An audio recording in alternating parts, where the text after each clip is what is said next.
Assalamualaikum warahmatullahi wabarakatuh. Ustaz, coba tolong dijelaskan tentang Nabi Muhammad mengatakan ana Arab tanpa huruf ain dan aku Ahmad tanpa huruf mim. Jadi Nabi Muhammad SAW itu dulu pernah ditanya sama para sahabat, "Ya Rasulullah, siapa engkau ini sebenarnya?" Maka apa jawaban Rasulullah SAW? Beliau menjawab, ana Arab bila ain, ana Ahmad bila mim. Jadi kalau kita terjemahkan, aku adalah Arab tanpa huruf ain. Jadi kalau tanpa huruf ain jadinya Arab gitu. Dan aku adalah Ahmad tanpa huruf mim. Kalau sekiranya Ahmad tanpa huruf mim maka jadinya Ahad, tunggal. Nah, dalam tentang ini saya bahas dalam 3 perspektif. Ada namanya takhalli, ada namanya tahalli, ada namanya tajalli. La ilaha illallah, la ilaha takhalli, illa tahalli, Allah tajalli. La ilaha, tiada Tuhan, tiada yang dituju, tiada yang disembah, tiada yang dicinta, tiada yang diharap, tiada yang dimau, illa. Nah, dimasukkan ilmunya. Siapa? Allah itu. Illa tahalli, Allah tajalli. Kepada siapa Allah tajalli? Muhammad Rasulullah. Jadi kalau ada orang baca Muhammad Rasulullah, itu sebenarnya ia telah sempurna bertakhalli, bertahalli dan bertajalli. Namun karena kita ini kurang mengenal ilmu tentang ini, akhirnya bacanya la ilaha illallah Muhammad Rasulullahnya nggak serius, nggak bermakna, hanya sekedar bacaan biasa, hanya sekedar tulisan biasa, hanya sekedar persaksian palsu. Kenapa persaksian palsu?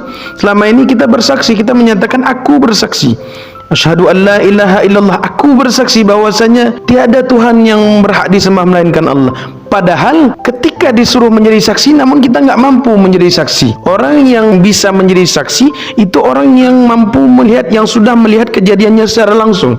Orang yang melihat secara langsung, arti kata orang yang pernah kenal, orang yang pernah bertemu secara langsung, barulah dia mampu untuk menjadi saksi. Bersaksi dia ketika itu, oh ternyata emang benarlah la maujud bihaqqin illallah. Tidak ada lagi yang wujud, tidak ada lagi yang bergerak di semesta ini, tidak ada lagi yang hadir di semesta ini kemanapun kita menghadap, tidak ada lagi hadapan kita ini kecuali menghadap Allah Subhanahu wa taala. Tidak ada lagi yang bergerak di semesta ini kecuali Allah yang bergerak. Tidak ada lagi yang wujud di semesta ini kecuali Allah yang wujud. Padahal kalau ada orang yang baca la ilaha illallah Muhammad Rasulullah, itu surga digenggam dia langsung, neraka langsung dibebaskan dari dia. Allah kemudian memberi fasilitas jumpa dengan dia. Rasulullah mengizinkan syafaat untuk dia. Ini dahsyatnya kalimat ini. Nah, Muhammad Rasulullah ini yang disebut al-mazhar al-atam. Maka pada siapa Allah bertajalli? Kepada manifestasi paling sempurnanya, objek tempat dia memantulkan dirinya, bernama Sayyiduna wa Maulana Muhammad sallallahu alaihi wasallam. Dulu terjemahan al-mazhar al-atam itu, Rasulullah itu perwujudan dari wujud Allah yang sempurna. Namun terjemahan ini dalam bahasa IED enggak pas hari ini. Karena kalau disebut Allah perwujudannya ada pada Muhammad, nanti orang salah paham. Perwujudan itu sebenarnya tajalli wujud maksudnya. Tapi orang-orang, anak-anak yang baru belajar hakikat, yang baru mulai untuk belajar makrifat, hari ini menyebut itu.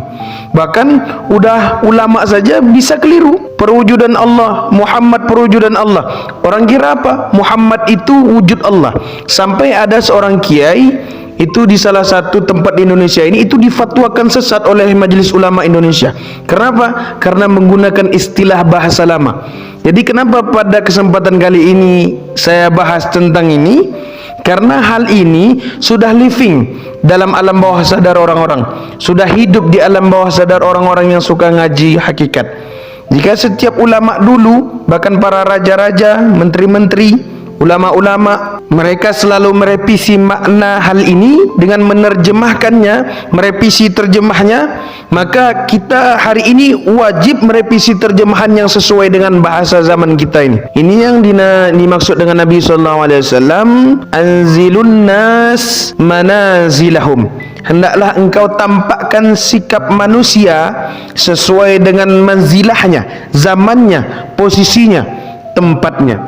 Jadi Apa yang dimaksud dengan Nabi Muhammad SAW itu? Benarkah Nabi Muhammad SAW itu sebenarnya Allah itu sendiri? Bukan seperti itu cara memahaminya. Maksudnya Nabi Muhammad itu, beliau itu manifestasi paling sempurna, objek tempat Allah memantulkan dirinya yang sempurna.